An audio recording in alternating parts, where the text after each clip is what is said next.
Welcome. Today's topic will cover how to create the requisition form DD1149. Our training objectives for today will be navigating through the DD1149 module and how to create a requisition form DD1149. The requisition form DD1149 is a record, receipt, and transfer of items provided to or received from the contractor. Creating a requisition form can only be done in government mode. To create a requisition DD1149 form, first enter the contract. Then in the contract menu, click on the tab that says Closeout and click on the blue tile that says Requisition-DD1149. Here you can see a data grid with a list of all the requisitions made within the contract.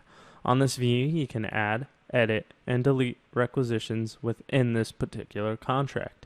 To add a requisition, click on the Add button icon. Now we are on the Requisition Edit view. There are two tabs, which is the Header tab and the Transfer Property tab. These two tabs compose and make up the requisition form DD1149. You can view the DD1149 form by clicking on the button that says DD Form 1149. Here we can see a view of what the requisition form looks like. This form is generated using the data that is inputted on the Requisition Edit view, which is the view that we were on before we previewed the report. The top section, section 1 through 15, excluding section 4, is composed of the data that we saw on the first tab. More specifically, we can see that sections 1 through 15, excluding 4, is composed of this section here on the header tab labeled as shipping.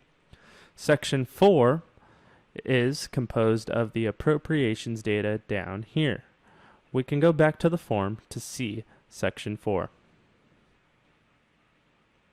Sections A through I can be filled out using the Transfer Property tab. We will demonstrate how to add a transfer property and how the requisition form looks after we've added the transfer property item. To add a transfer property item, click on the Transfer Property tab. Then, click on the Add icon. Now, select a transfer property. Here we can see a list of transfer properties that have been added to the contract through the QC daily reports that have also not been added on other requisition forms.